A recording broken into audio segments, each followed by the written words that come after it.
മാങ്കൂട്ടത്തിന്റെ കേസിൽ ഇപ്പോൾ നമുക്ക് മാങ്കൂട്ടല്ലാതെ വേറെ ഒന്നുമില്ലേ? കാരണം ഈ എലക്ഷൻ കാര്യമൊക്കെ ഉണ്ടല്ലോ, ജനകീയ തീരുമാനം വന്നിരിക്കുന്നത് ഹൈക്കോടതി താൽക്കാലത്തേക്ക് അറസ്റ്റ് തടഞ്ഞിരിക്കുകയാണ്. 15-ാം തീയതി കേസ് എടുക്കുകയുള്ളൂ. അപ്പം എന്താണ് ആ സാഹചര്യത്തിൽ UDF പ്രധാനപ്പെട്ട MLA കൂടിയാണല്ലോ. UDF അത്ര അങ്ങോട്ട് ഫോക്കസ് കൊടുക്കണ്ട. കാരണം കോൺഗ്രസ് നടപടിയൊക്കെ എടുത്ത് പുറത്താക്കിയ ഒരാളാണ്. അങ്ങനെ കണ്ടാൽ മതി.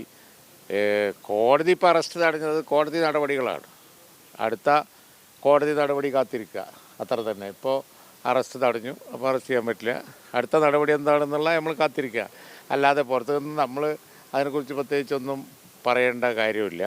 കാരണം അത് കോടതിയിൽ നടക്കുന്ന കാര്യങ്ങളല്ലേ. കോൺഗ്രസിൻ്റെ പെരടിക്കിട്ട് വലിയ ഫോക്കസ് കൊടുത്ത് നിങ്ങളങ്ങ് അമർത്തി പറയണ്ട. കാരണം വെച്ചാൽ കോൺഗ്രസ് നടപടി എടുത്ത ഒരാളാണ്. ഇനി അറസ്റ്റ് ചെയ്യാതിരിക്കുക അതൊക്കെ ഗവൺമെൻറ്റിൻ്റെ ജോലിയാണ്. അറസ്റ്റ് ചെയ്യാൻ കഴിയുന്നില്ലെങ്കിൽ അത് അവരുടെ പ്രോബ്ലമാണ്. കോൺഗ്രസ് ഒരു സംഘടന എന്നുള്ള നിലക്ക് ആ കാര്യത്തിൽ വളരെ ശക്തമായ നടപടി എടുത്തു. കോൺഗ്രസ് ചെയ്യേണ്ടതൊക്കെ ചെയ്തിട്ടുണ്ട്. സമാനമായ കാര്യങ്ങളിലൊക്കെ ചെയ്യാതിരിക്കുന്നത് ഇടതുപക്ഷമാണ്. ആൾ ജയിലിലായിട്ടും അവർക്ക് നടപടിയൊന്നുമില്ലല്ലോ. അപ്പോൾ സമാനമായ കാര്യങ്ങൾ ചെയ്യാതിരിക്കുന്ന അവരാണ്. കോൺഗ്രസ് വളരെ മാതൃകാപരമായൊരു മാതൃക സൃഷ്ടിച്ചിരിക്കുകയാണ് ഈ കാര്യത്തിൽ. അപ്പോൾ അതുകൊണ്ട് തന്നെ അതിൻ്റെ ഒരു ഗുണം കോൺഗ്രസ്സിന് ഇപ്പോൾ കിട്ടുകയാണ് ചെയ്യുക. ഇനി നിയമ നടപടികളാണ്. രാഹുൽ മാങ്കൂട്ടത്തിന് പറയാനുള്ളത് അദ്ദേഹം പറയട്ടെ. ബാക്കി കാര്യങ്ങൾ കോടതിയായിട്ട് നടക്കട്ടെ, നമുക്ക് കാത്തിരിക്കാം. അത്രേ അതിൽ പറയാനുള്ളൂ.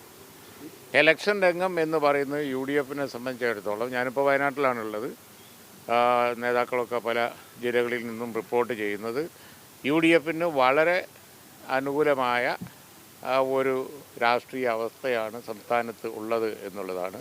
തിരഞ്ഞെടുപ്പ് കഴിയുമ്പോൾ അത് മനസ്സിലാവും എന്നാണ്, അത് വ്യക്തമാവുന്നതെന്നാണ് ഞങ്ങൾ ധരിക്കുന്നത്.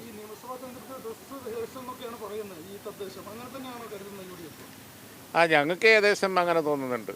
കാരണം ഈ തെരഞ്ഞെടുപ്പിൻ്റെ റിസൾട്ട് ഒരു സൂചന, സംസ്ഥാനത്തെ രാഷ്ട്രീയ അവസ്ഥയെക്കുറിച്ചൊരു സൂചന നൽകും എന്ന വിശ്വാസം ഞങ്ങൾക്കുണ്ട്. ഈ തെരഞ്ഞെടുപ്പ്